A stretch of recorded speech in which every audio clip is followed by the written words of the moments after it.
Hello, my name is Craig Wilson with the ZENworks support team. Today I'm going to demonstrate how to upgrade the agent version using the StandAlone updater via a bundle. So since this process will take a while, I'm going to start by just kicking off the bundle and then explaining what's happening after it starts. So at this point, it's going to be downloading the StandAlone updater, extracting it, and then kicking it off. The StandAlone updater actually works nearly identical to the normal updater that's downloaded via Zeus. The core files it runs are the same core files. The only difference is we have a standalone executable that invokes the update files. So we're just giving this a minute. And so while it runs, let's go through some of the things we have in the bundle. So the first thing we have is requirements. And so I go in and I check the version registry key and make sure it's less than the version we're going to be updating to. The updater actually has built-in checks, so if you fail to do this, it will not cause any harm, other than the fact you're going to be wasting cycles downloading and trying to do stuff that it doesn't need to do. So the next, we just have an install file action that's going to copy the standalone updater to a working directory. I did rename the standalone updater to a shorter name without periods and spaces, just to be easier to work with. The next thing I do is, okay, it looks like the system update has started, and it's giving me a prompt. So, going back to my bundle, I just set a registry key about default notifications, so it uses the Windows 10 instead of Windows 7 notifications. I'm not sure if that registry key is still required, but I do it out of habit. It will not hurt anything to have it there. The next thing I do is I terminate Zap, which is the window from which people launch icons. It's also the system tray icon. The updating process will update it. The updating process will terminate it for me. So this is not required, but I do this so the users stop using Zap before the update process starts. I don't want them starting stuff right before the update kicks off. The next line is just a small PowerShell command that monitors for explorer.exe to exit memory, and if it does, it will then restart it if it has not restarted within 5 seconds. Uh, in some cases, ZENworks will restart Explorer because we have some hooks in there, and Explorer should restart on its own, but in some cases it doesn't. So I'm just adding a failsafe here. And this does run as the logged in user, and it runs hidden. And this way, and there's also some requirements that it only runs if Explorer is running, which is a test for a logged on user, because we don't need all this happening if the update is running when no one is logged into the PC.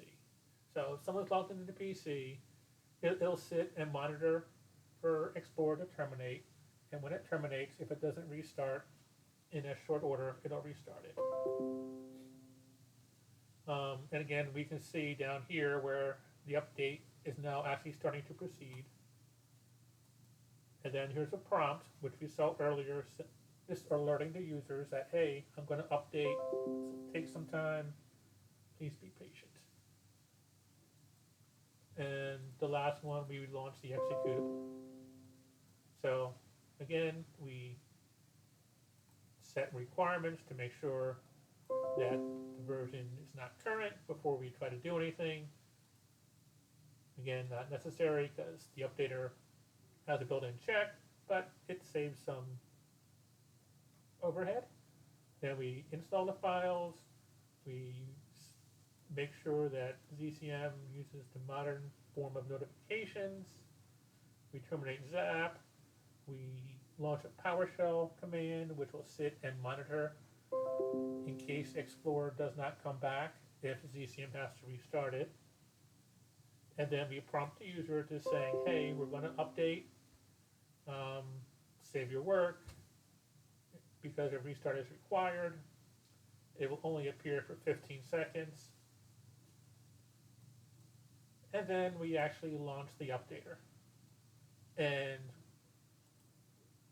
we go to Task Manager and kind of look at this process. And we have a couple things here.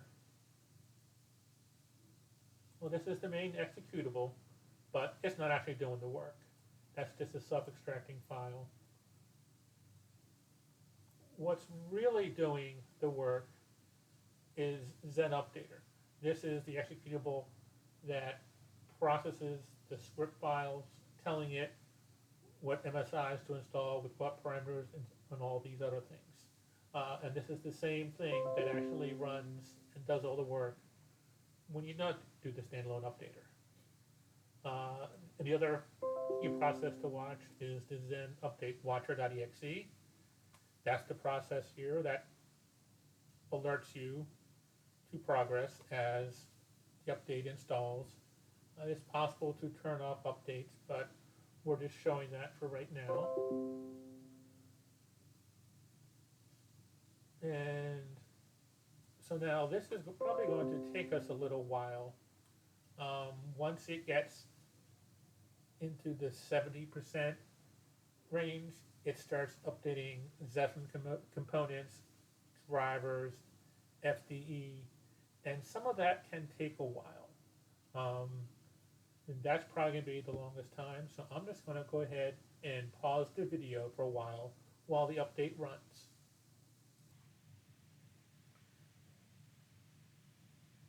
And we can see here that Explorer has briefly stopped partway through, so I unpause the recording just to kind of demonstrate what a user may see if Explorer stops. Or actually, and I guess it's back already.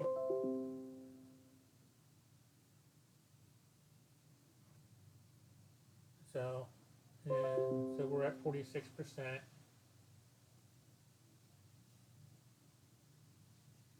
And I'm going to pause again for a little bit.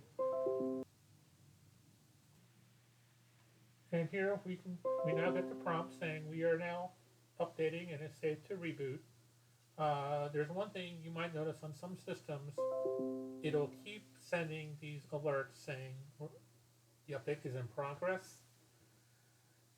Those notifications are just delayed notifications. We actually are done.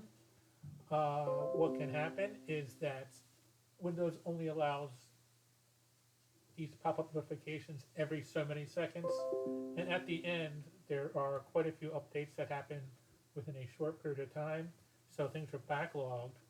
So it's okay to say now even before we get to 100%. So I'm just going to say now, and we're done, and the system is rebooting. Thank you very much for this demo, and I'm going to have some future demos around some additional options for the system update process. Thank you very much.